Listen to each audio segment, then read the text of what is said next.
Я приветствую вас, дорогие друзья, уважаемые гости и подписчики моего канала. Кость Бондаренко на связи прямо сейчас. Константин Петрович, здравствуйте. Здравствуйте.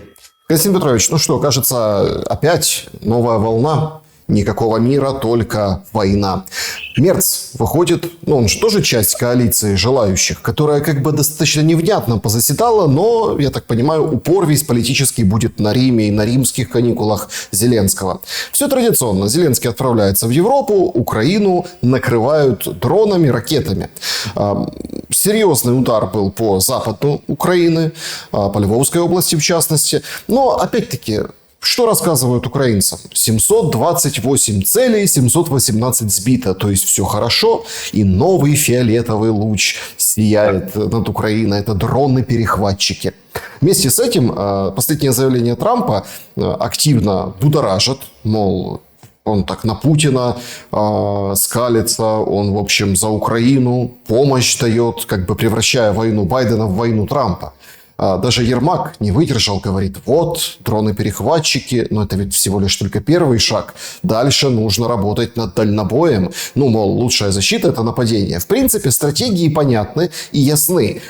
Только один вопрос. Вот эта продолжающаяся война, да, когда Мерц говорит, дипломатии нет возможности, она ведь вообще разрушает Украину и не на пользу Украине. Но все говорят, что вот смотрите, мы заставляем Путина прекратить огонь. Но это же мы уже проходили. Может, здесь есть какая-то вторая, двойная загадка? Может, двойное дно есть? Что думаете? В том-то и дело, что в данной ситуации не стоит воспринимать все линейно. На самом деле продолжаются и переговоры, продолжаются разного рода дипломатические попытки урегулировать вопрос в нескольких плоскостях. Я уже неоднократно говорил, что нет единой линии переговоров. Есть переговоры между Москвой и Вашингтоном, между Вашингтоном и европейскими коллегами Вашингтона, а также между Киевом и западными центрами.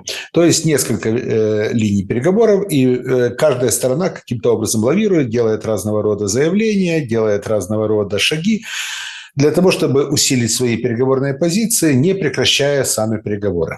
Поэтому сейчас любые заявления следует воспринимать не линейно, а только как определенные попытки усилить свои переговорные позиции.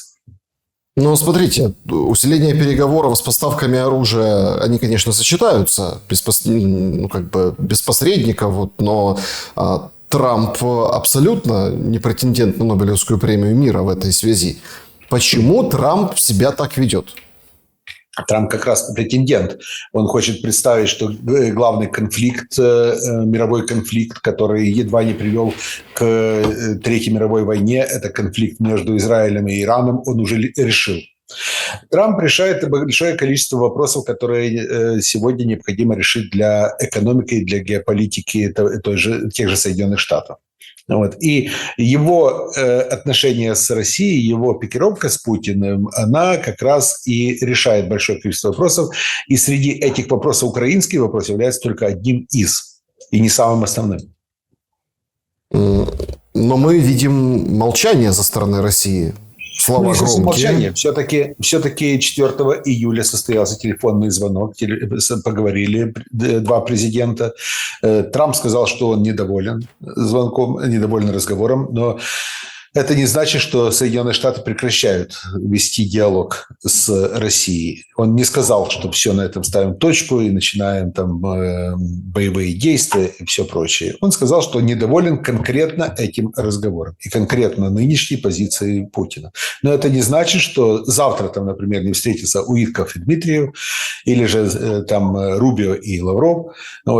И послезавтра Трамп снова скажет, так Путин отличный парень, мы с ним отлично уладим, находим общий язык и так далее. То есть это переменчивое настроение, эмоционально выраженная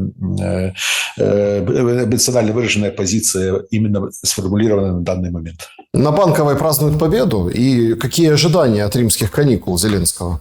А вот в том-то и дело, что в Риме сейчас конференция, международный саммит, на котором попытаются снова поговорить о восстановлении украинской экономики, о том, как будет восстанавливаться экономика после войны и прочее. Но после заявления BlackRock о том, что они прекращают замораживают программы восстановления Украины и инвестиционных вливаний в Украину, как-то немножко возникают вопросы. Не будет ли римская конференция, не будут ли последствия римской конференции такими же, как последствия швейцарской или же британской, лондонской конференции, где тоже рассматривали вопросы послевоенного восстановления Украины.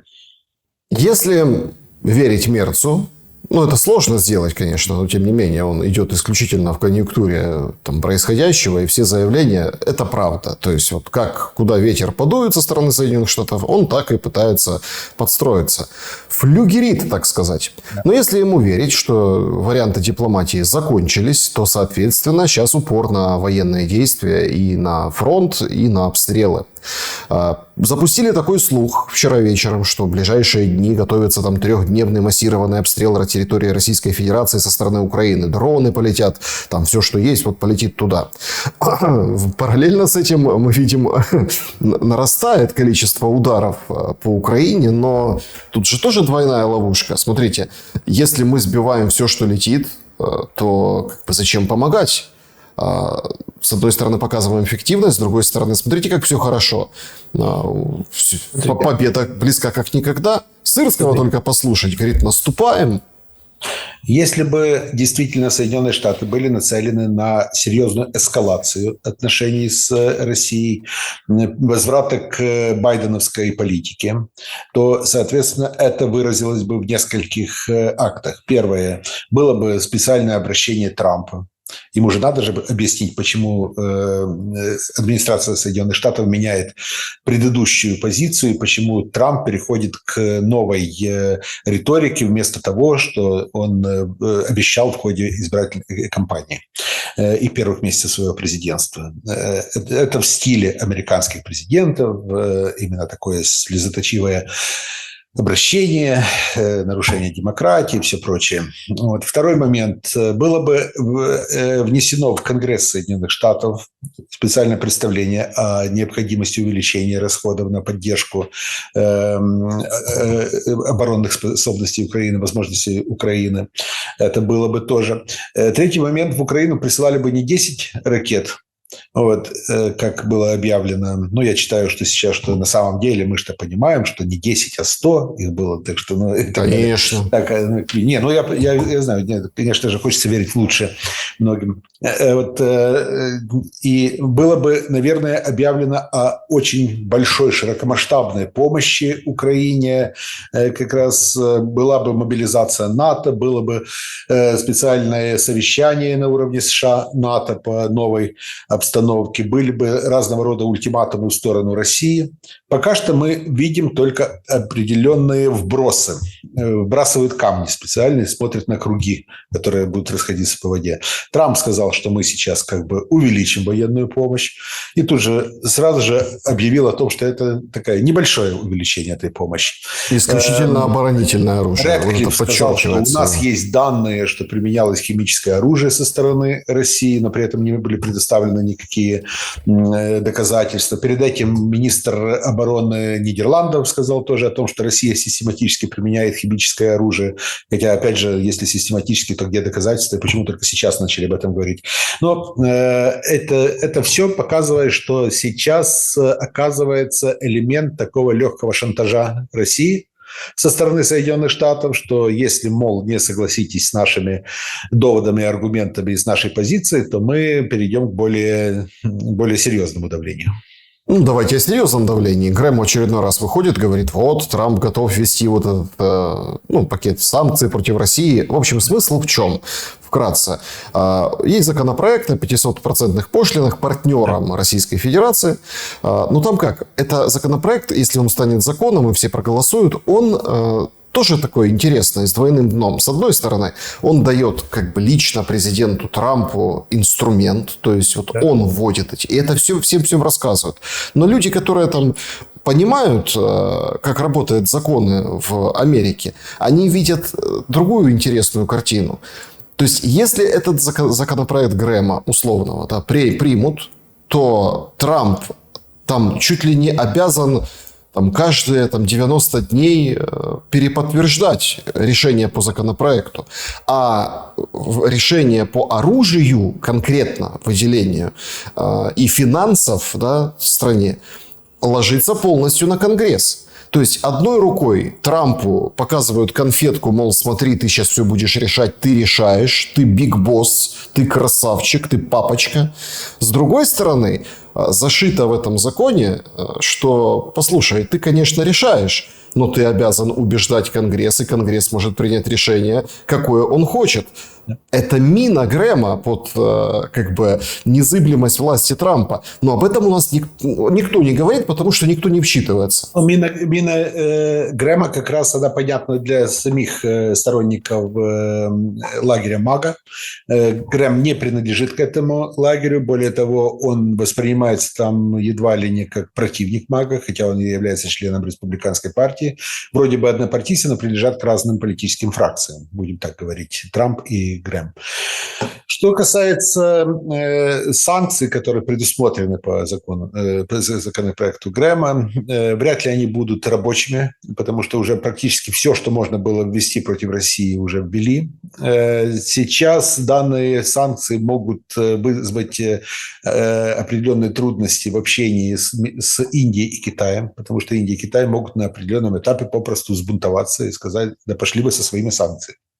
Вот, как говорил в свое время Николай Янович Азаров. Да? Так вот, что касается Китая, если его или Индии, если их ограничат в возможностях покупки российской нефти, например, или же российского газа, то они оказываются в достаточно щекотливой ситуации, поскольку тогда их поставят перед выбором. Вот, вы должны работать на американских условиях, и мы укажем, у кого вы должны покупать энергоносители.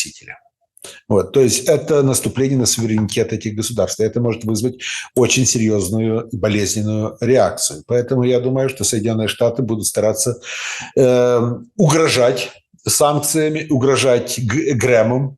Вот, что вот видите, какой у нас есть Грэм, вот мы вам покажем, значит, это, что он может, чего он может достичь.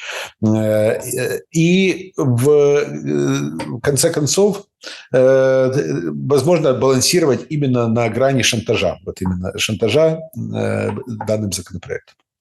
Константин Петрович, санкции упомянули. Зеленский вводит очередной пакет санкций против китайской компании. Хочет понравиться американцам? Ну, конечно, это первый момент. А второй момент, после того, как Ван И, министр иностранных дел Китая, на прошлой неделе заявил о том, что Китай не позволит России проиграть эту войну, вот, понятное дело, что Зеленский решил ответить. Это при том, что у нас с Китаем очень слабый уровень отношений, у нас очень слабо развитые отношения между Украиной и Китаем.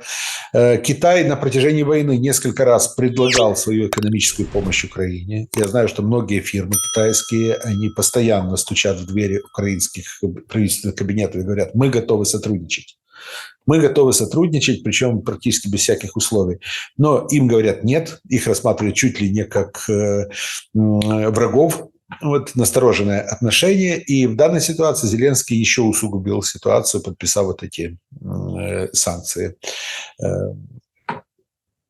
Константин Петрович, если мы рассмотрим дальнейшие шаги России в этой всей диспозиции, многие обратили внимание, просто провели параллели, что, с одной стороны, мы видим, как внутри Америки, в общем, Маск создает партию. Этот камешек, который он бросил и пустил круги по воде, о том, что Трамп есть в деле Эпштейна. И сейчас очень модно показывать фотографии молодого Трампа с молодым Эпштейном. Ну, вроде как ФБР официально все закрыло, сказали, все, смотрите, все, никаких дел нет, никто там не фигурировал, и вообще это все надумано. В общем, сказки Венского леса. Все, в сторону, отбросили. Но появляются очень такие интересные параллели. Вот, например, когда бомбили Югославию, был скандал Клинтон-Моники Левински.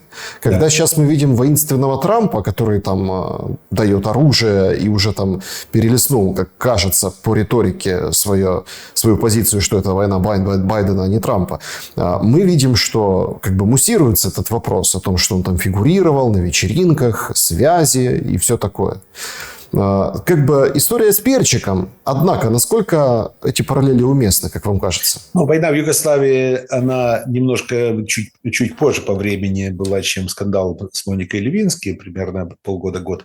Вот. А что касается нынешней ситуации, американское общество, я постоянно, вот практически каждый день читаю мониторинги американских средств массовой информации, социальных сетей, какие из тегов являются наиболее всего интересуют рядовых американцев, какие темы интересуют, что обсуждается.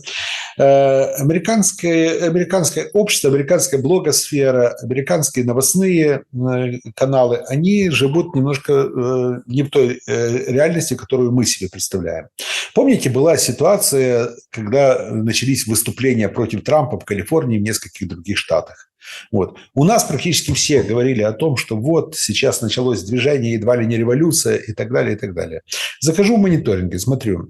В Соединенных Штатах Америки более 500 тысяч тегов посвящены именно событиям в Калифорнии. И в тот же день 8,5 миллионов тегов посвящены тому, что Грету Тунберг не пустили в Израиль. Вот. То есть абсолютно разные темы, которые волнуют общество, и которые, как кажется, фокус внимания должен быть направлен как бы на другие какие-то вопросы. Точно так же и здесь. И я думаю, что действительно вопрос Эпштейна, воскрешение темы Эпштейна – это попытка как бы переформатировать сознание американцев, отвлечь их внимание на другие темы. Я не думаю, что это делает Трамп. На самом деле вчера на протяжении дня было очень много возмущенных постов в американских СМИ относительно того, что Трамп достаточно грубо ответил на вопросы относительно Эпштейна, что он грубо ведет себя с журналистами, что так нельзя, что в некоторых штатах уже начинают сжечь символику и кепки «Make America Great Again», и так далее. Это все как бы создает определенную антитрамповскую почву для его оппонентов.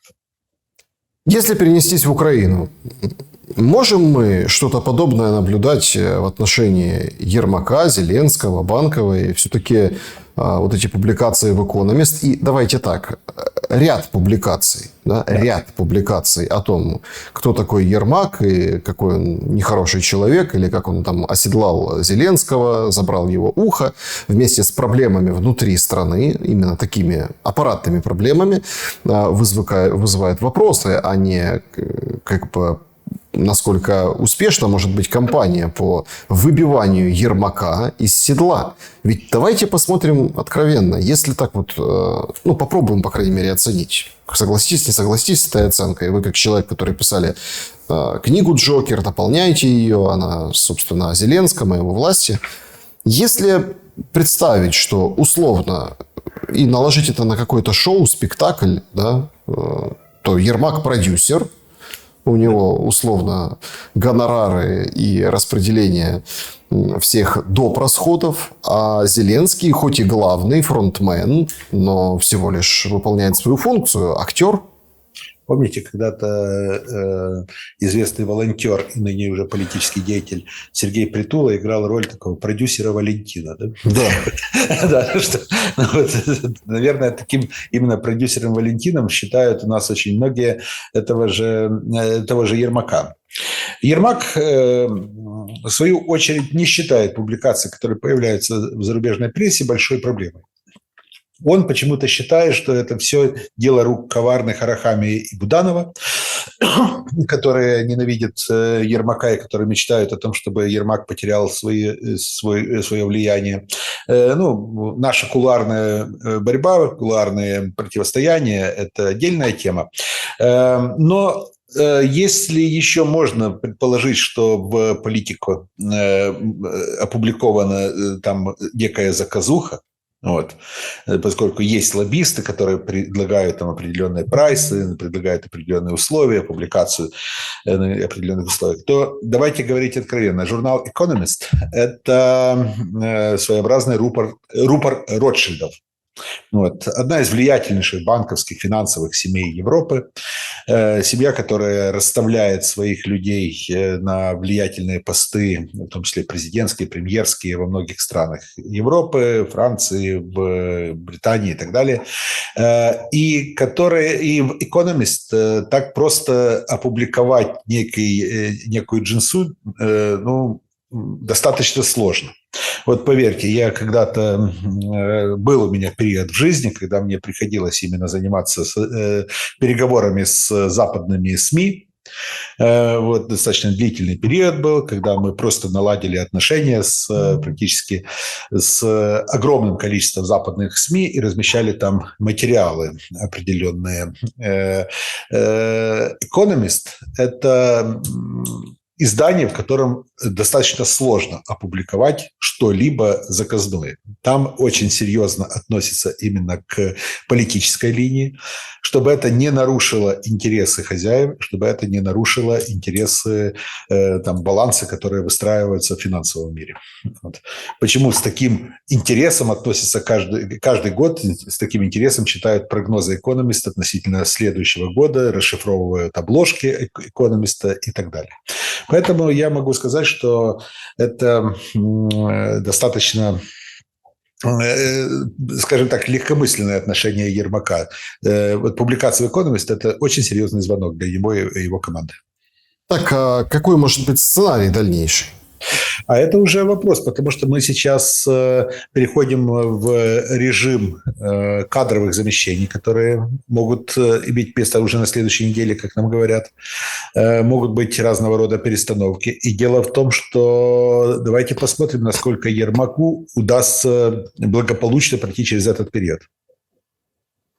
Вы думаете, будут сюрпризы? Он же вроде как усиливается. Не, я понимаю, вот именно, что если ему с Запада его, точнее, партнеры Зеленского начинают передавать серьезные приветы, Ермаку, не Зеленскому, а именно Ермаку, то это уже определенный звоночек.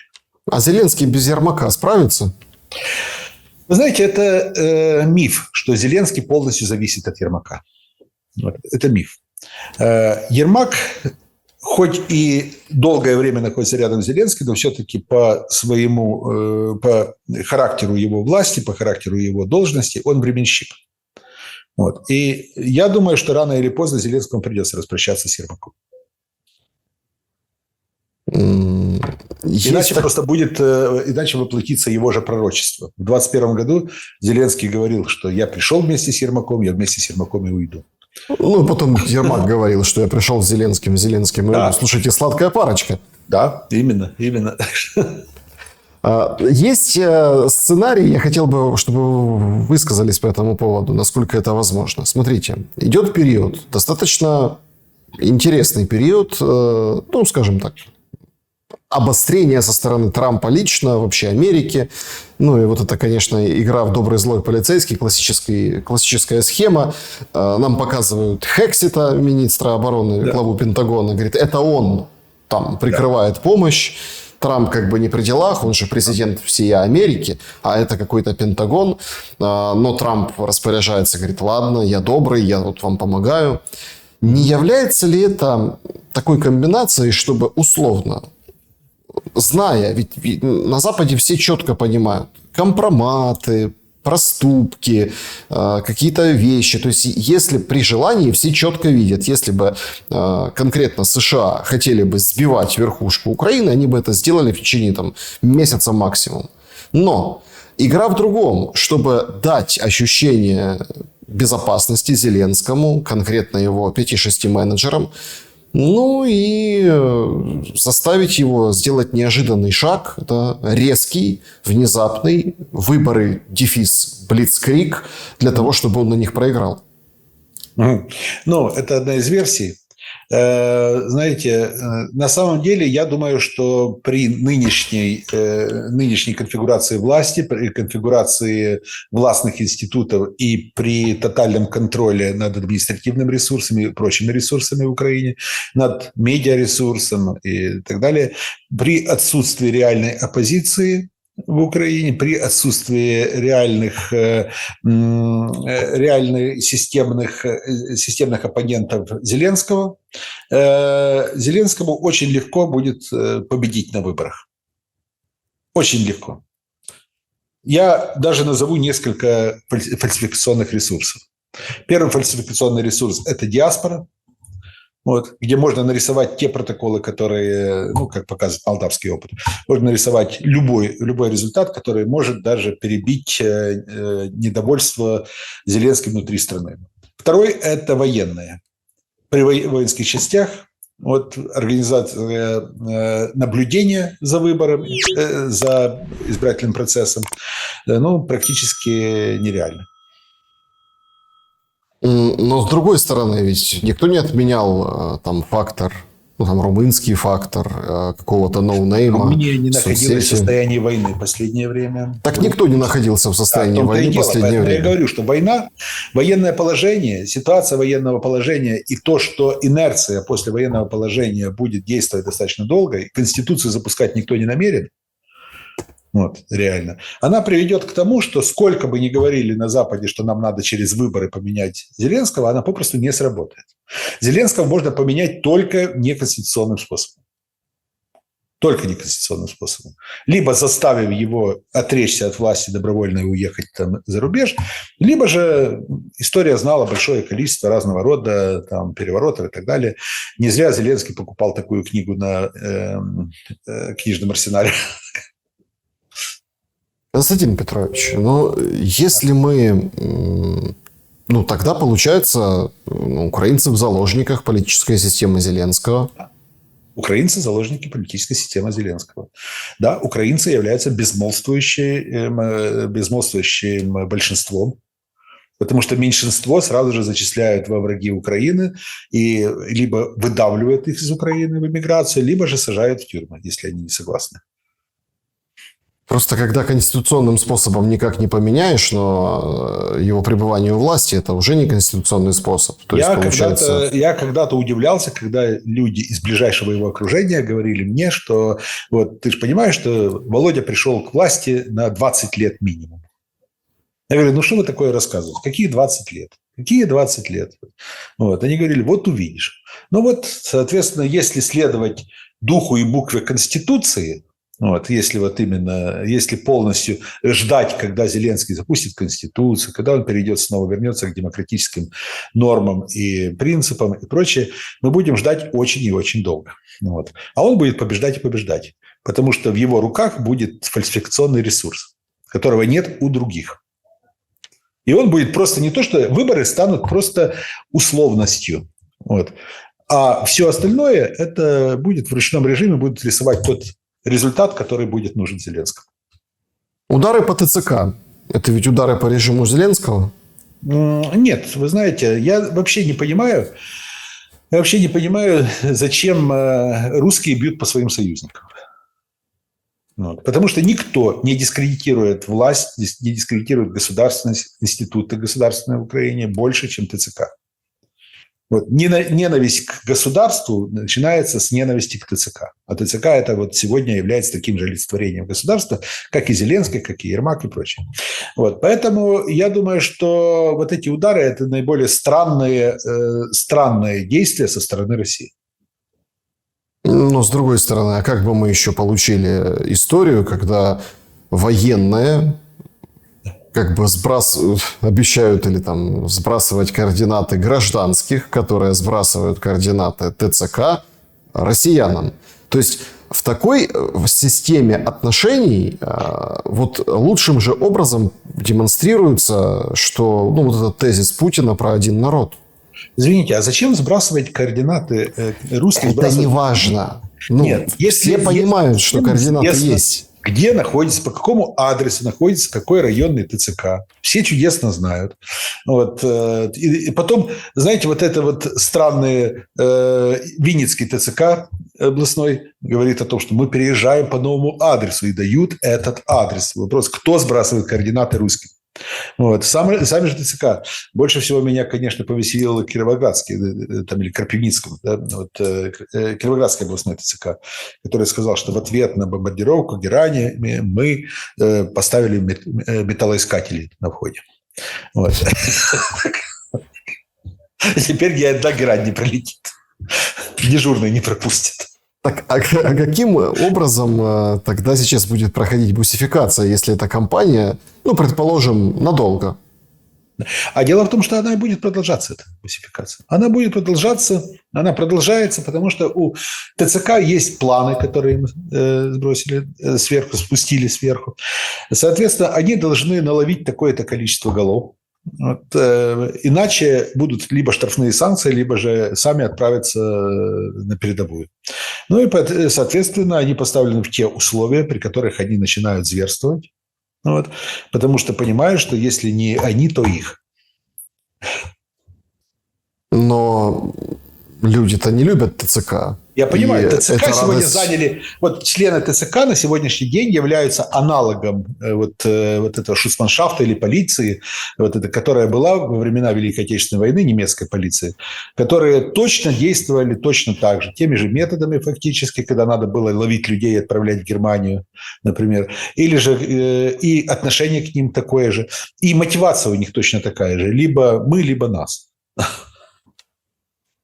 Как выходить из этой новой реальности? И есть ли шанс на какой-то выход из этой бусификации и этого ужаса, который продолжается?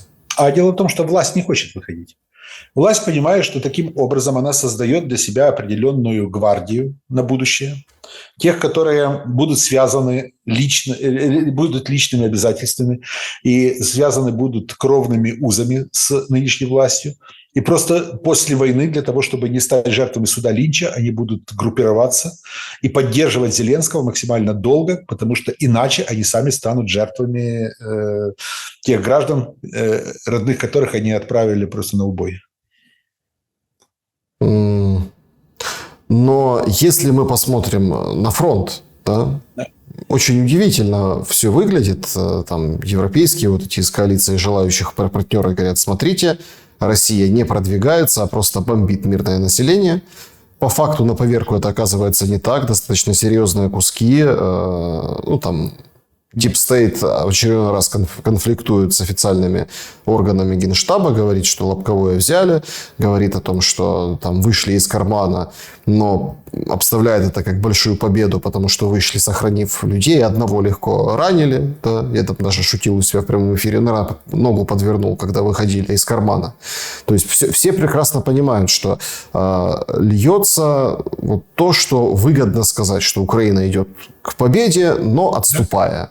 Но к победе, то каким образом вообще сохранить эту систему? И является ли, на ваш взгляд, условный вот этот обвал фронта, гипотетический, исключительно не как военный, а как политический акт приговором власти? Или он может обваливаться несколько раз? Серьезного обвала фронта нет. У нас на протяжении последних 2 лет постоянно говорят про обвал фронта, но при этом реального обвала нет. Обвал фронта, если бы вдруг начали там войска бежать на десятки и сотни километров вглубь, оставляя территории и так далее. Сейчас, да, Украина терпит поражение за поражением. Да, Россия медленно наступает. Да, многие считают на Западе, что если Россия будет наступать такими темпами, то ей надо 30 лет для того, чтобы захватить Украину. Вот, если сохранятся такие темпы. И прочее. Но сам факт остается фактом. Украина на протяжении последних 2,5 лет, начиная с ноября 2022 года, не продемонстрировала ни единого успеха, серьезного успеха в войне. не продемонстрировала ни единого серьезного успеха. Последний серьезный успех – это российские войска оставили Херсон, и украинские войска зашли в Херсон. Вот. Все. После этого было несколько попыток откровенных авантюр. Курская авантюра, авантюра в Крынках, несколько попыток высадиться в Крыму, но все они заканчивались, мягко говоря, неудачей. Что касается нынешней ситуации, за прошлую неделю Украина потеряла наибольшее количество территорий, если брать в недельном разрезе, начиная с 2022 года. Вот. Да, действительно, очень серьезные потери были. Но, опять же, говорить о том, что это уже полностью обвал фронта и все уже решено, об этом сегодня речь не идет. Очень интересно по поводу украинцев, как они реагируют. Да? Значит, КМИС выдал один рейтинг о том, что, в общем, видите ли вы будущее Украины? То есть, счастливая европейская страна или катастрофа, да, и там экономическая, упадок и так далее. И вот там с 22 года и по сегодняшний день, в общем, процент резко сократился, да, за последний месяц. В плане того, сколько людей, то есть большинство людей уже не верит в светлое будущее страны, по данным КМИСа. Рейтинг сегодня выдает статистику, что только за минувший месяц стало на 12% меньше украинцев, которые верят, что украинская переговорная группа в Стамбуле делает все от них зависящее для остановки войны. То есть люди как бы посерфили, да, вот эту волну, срезали, поймали вот этого мая-июня, когда вот это все происходит, а потом немножко возвращаются к реальности. Это четко демонстрирует даже социология, которая, будем ее называть условной во время войны. Что это означает? И если мы берем вот эту социологию, то власти нужно что-то предпринимать. Что? Смотрите, я общаюсь с очень многими людьми в Украине в разных сферах, как с простыми людьми, простыми тружениками, так и с военными, с представителями силовых ведомств, людьми во власти и так далее. Я скажу откровенно. Среди десятков моих собеседников практически не осталось оптимистов. Не осталось оптимистов. У кого-то настроения такие, что пора валить. У кого-то настроение обреченности, да, будь что будет, условно говоря. Но ни у кого нет сегодня именно тех настроений, которые наблюдались в 2022 году. Что мы всех победим, мир с нами, вот весь мир с нами, все нас поддерживают. То есть реально то, что показывает сегодня КМИС, я думаю, что это даже еще приукрашенная картинка. Это ведь вы как опытный политолог, вы же понимаете, что это хороший повод для того, чтобы людям дать надежду, когда 50 на 50 и даже больше, чем за 50% находятся в поиске каких-то решений. Я понимаю, ничего не предлагает. Дело в том, что нам не дают еще одну цифру, не один показатель. Какой процент отказов от участия в анкетировании? То есть, понятное дело, что когда социолог подходит, некий интервьюер подходит или звонит тому или иному респонденту, то значительная часть просто отказывается говорить. Нам это неинтересно, мы не хотим, мы боимся и так далее. Понятное дело, как настроены эти респонденты. И необходимо делать поправку еще на этих 75-80%, а мне говорят социологи, что именно таков сегодня средний показатель отказов от интервьюирования. Потому что они в основном настроены не за власть, не поддерживать власть и не петь осанну власти. Дивные дела происходят. Мы упоминали по поводу Китая, да? Вообще, конечно, если объективно посмотреть на все происходящее в плане этих вооружений и всего, то есть тоже, да, у Резникова проходят обыски, НАБУ, левый телефон изъяли, а он выходит и говорит: ой, слушайте, война еще будет долго, и нам так крутят, война на десятилетия. Параллельным образом, тоже принципиально важно, Украина заключает контракты со стартапами американскими, которые просто новое оружие тестируют с искусственным интеллектом, получают деньги, пытаются заработать на этом. Это американские стартапы. В общем, пулемет, который сам стреляет, дрон, который летит туда, куда нужно, огибая все. В общем, такие моменты. И параллельным образом у них просто катастрофа. Мы на пороге действительно большого и серьезного разлома. СБУ задерживает в Киеве 2 граждан Китая, которые якобы пытались вывести в Китай документацию по украинскому ракетному комплексу «Нептун». Представляете? Значит, 24-летний бывший студент одного из технических вузов. 23-го его отчислили за неуспеваемость, но он остался в Киеве. Его отец, который постоянно проживал в Китае, но периодически приезжал в Украину. В общем, парень пытался получить документы, завербовав украинца, имеющего отношение к разработкам, но его разоблачили. При передаче документов позже был задержан и отец. В общем, переписка в телефоне опять как основной аргумент и подтверждает деятельность. Константин Петрович, с венграми мы уже поиграли в шпиономанию. Теперь давайте переходить на Китай, высшая лига. Понимаете, один из законов пропагандистской деятельности предвидит то, что необходимо время от времени показывать, что враги вокруг нас, враг не дремлет, враг коварен, враг пытается выведать наши секреты и так далее, и так далее, и так далее. Более чем уверен, что значительная часть документации, которая посвящена разработкам новых видов вооружения в Украине, она уже доступна не только американцам, не только китайцам, скажем так, потому что живем мы в достаточно таком меркантильном мире. Это не времена Второй мировой войны. Хотя и тогда очень многое становилось доступно противникам.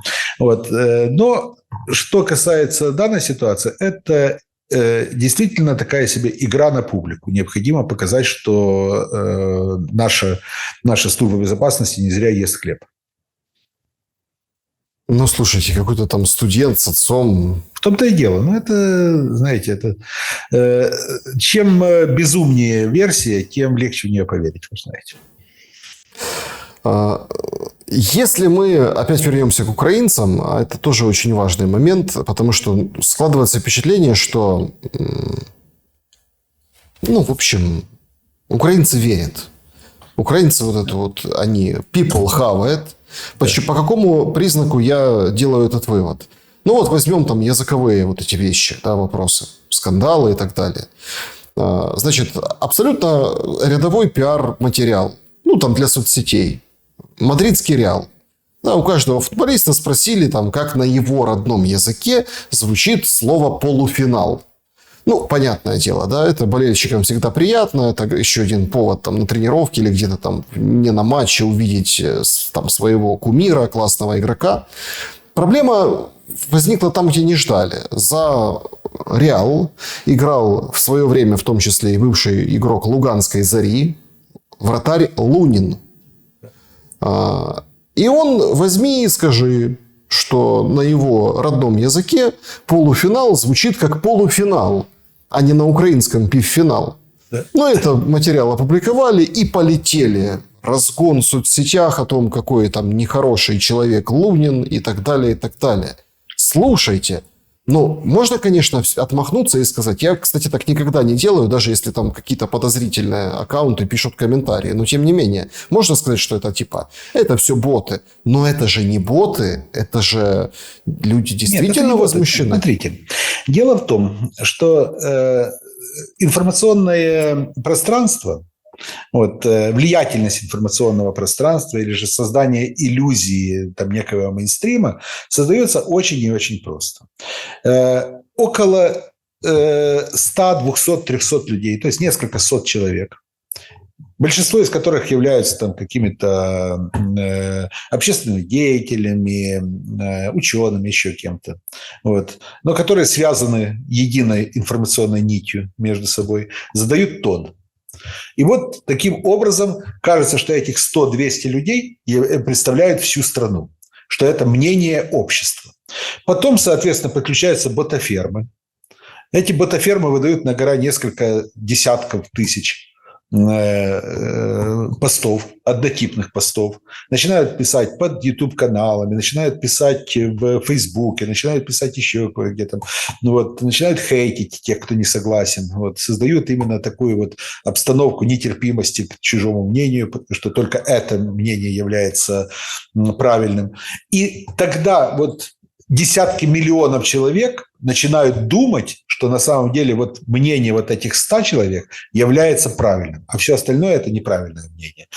Организовать это правильное мнение очень просто. Ради этого работал фонд Сороса и вообще соросовские структуры в Украине на протяжении 30 лет. Создавали именно вот эту сеть. И эта сеть сегодня, она является законодателем информационных мод. Что такое хорошо, что такое плохо. Поэтому обращать внимание на то, что пишут в соцсетях, вот, это последнее дело. Точно с таким же успехом можно читать надписи на заборах. Нет, ну, надписи на заборах, но все-таки, простите, покушать в кафе, общаясь на русском языке и оглядывая соседние столики, но это стало каким-то уже так именно традицией. Это уже, да. Именно ради этого. Дальше уже, соответственно, после того, как боты подключились, подключается следующая волна. Это волна тех, кто хотят присоединиться. Идет присоединение. Вот. Поскольку эта позиция модная, вот хейтить за русский язык и так далее модно, то, соответственно, целый ряд людей пытаются попросту выслужиться, показать, что они лучше. Вот. По принципу классического героя прознает про нас государь-император, вот, и так далее. Вот. И, соответственно, в данной ситуации именно таким образом устроена сегодня та или иная волна хейта. Я говорю, что если завтра вдруг президентом Украины становится человек с абсолютно противоположными позициями, противоположными взглядами, который говорит на русском языке, который будет там говорить о том, что надо отмотать назад и все-таки начать новую волну. Ну, это я говорю как пример. Новую волну возвращения к истории, религии, там, языку. Вот те люди, которые вот присоединились, вот, они сразу же перекрасятся. 90% из них будут хейтить за украинский язык. 90%. Вот. Потом, соответственно, ботофермы тоже будут работать именно в противоположном направлении. Им тоже жить хочется, они тоже зарабатывают. Это для них бизнес, форма бизнеса. Вот. И так далее. Ну, наверное, ядро из 100 человек останется и будет там, наверное, где-то каким-то образом пытаться достучаться. Но появится другое ядро, которое точно так же будет формировать сознание. Я хотел бы комплексно задать вопрос вот в завершении, потому что непонятно, что с этим делать. Ну, вот есть же вот эта вот болезнь Украины, да, это вот этот армавир. А мы вот если так, вот даже по сегодняшнему дню, да, то есть, ну, язык мы с вами обсудили, там, русский язык. Казалось бы, ну, елки-палки, сидите и гордитесь Луниным, который везде поиграл, который сейчас там в суперклубе, который там вратарь, украинец, он в Харьковской области родился, там за всех поиграл. То есть нет, мы видим раскол по языку. Да? Армия. Только за сегодня в контексте вот этих ударов по ТЦК, так сказать, полетели. Да? Всякие там плюхи, да? Полетели, тефтели, как говорится. В каком смысле? В том плане, что, значит, выходят представители сухопутных войск и говорят, значит, мы вычислили всех, кто скидывал координаты ТЦК. А вообще у нас большая проблема. У колонистов народ любит. Он их как бы поддерживает. Представляете? Надо с этим что-то делать. Сегодня прошла тоже такая очень короткая новость, но с большими последствиями. Потому что мы видим системную отработку. Мы обсуждали, как отняли паспорт у блаженнейшего митрополита Ануфрия из Украинской Православной Церкви. Сегодня у нас есть решение комиссии по религиозным вопросам о том, что, глядите-ка, а все там у УПЦ, они там и вообще и в России, у них там есть чины, ну, саны церковные, и это они связаны. В общем, первый формальный шаг к тому, чтобы все запретить на законодательном уровне, уже есть. Дальше дело как бы за малым, только запустить в ход. Это вот сегодняшняя новость. То есть, смотрите, по армии раскол. Вроде как все за ВСУ, но поддерживают уклонистов и скидывают координаты ТЦК. По языку тоже обсудили, да? По церкви. Так смотрите, вот, пожалуйста, если ты ухилянт, прихожанин УПЦ и говоришь на русском, то ты враг Украины. Все, пазл сложился. Что с этим делать? Что касается любви к ухилянтам, таким образом власть дает понять, что народ, поддерживая ухилянтов, не поддерживает государство. Вот, потому что на самом деле каждый ухилянт является в той или иной степени человеком, который вошел в конфликт с государством. Вот. Таким образом, вот, условно говоря, вот мы видим, что народ перестает доверять собственному государству. Вот это главная проблема, которую не понимают те, кто сегодня вот еще и посыпают голову пеплом. Как же так они вот любят ухилянтов? Что касается как раз решения комиссии вот, по поводу Украинской Православной Церкви, там очень интересный момент. Создается очень интересный прецедент, потому что апеллируют вот не к украинскому законодательству, не к другим аспектам, а именно к уставу Русской Православной Церкви.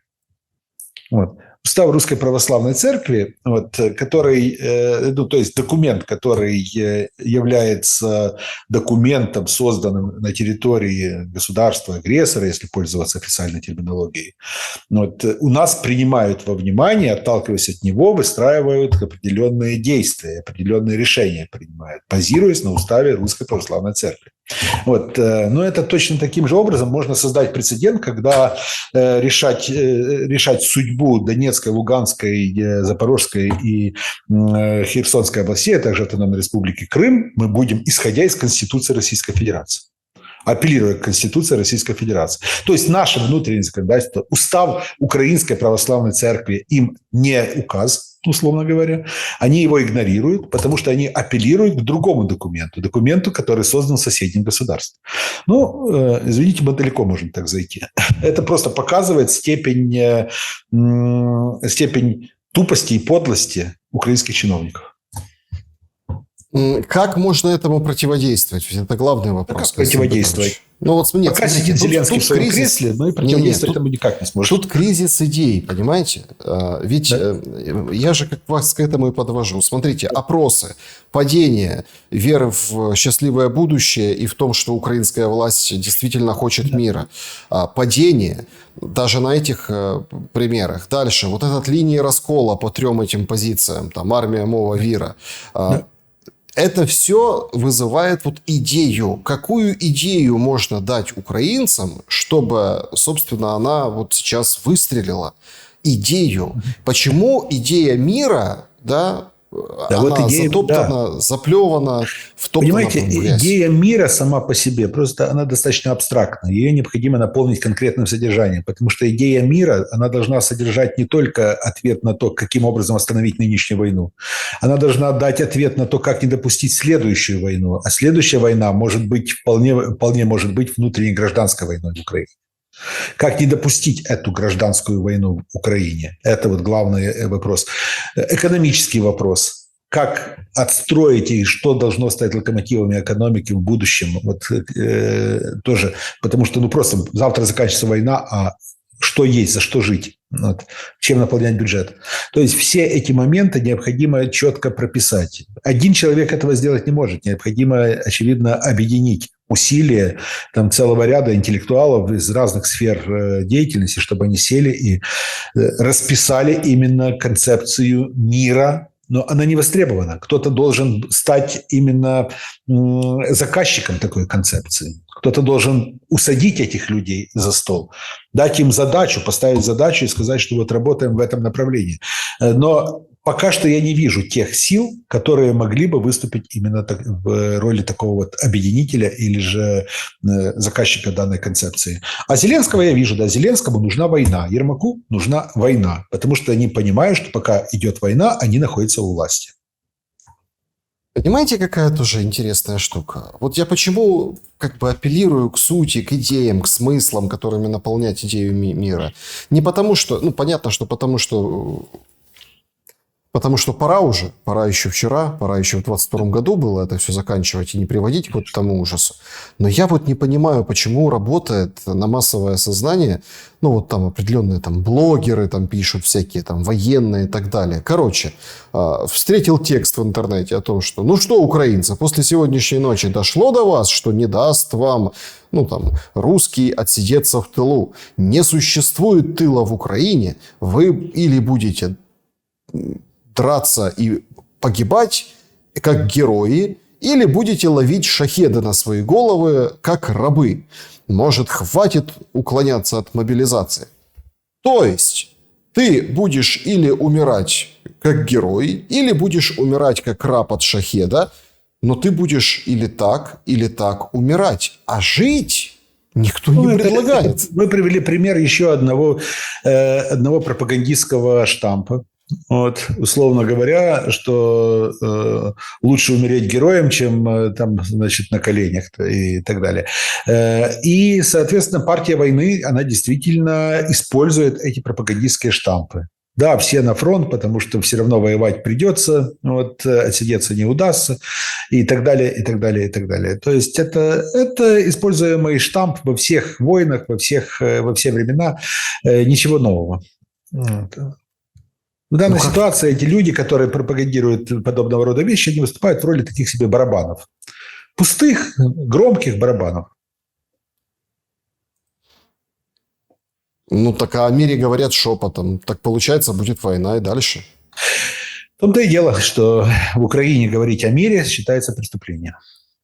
Если говорить о мире, если сегодня вот выйдет кто-то на демонстрацию или же на даже одиночный митинг с плакатом, что остановить войну, вот, начать переговоры о мире, вот, посмотрим, как долго он сможет простоять с этим плакатом. Кость Бондаренко был моим собеседником сегодня. Благодарю вас за время и мысли. Спасибо и вам. До свидания. Друзья, берегите себя. Всем добра и света. Увидимся обязательно. До скорого.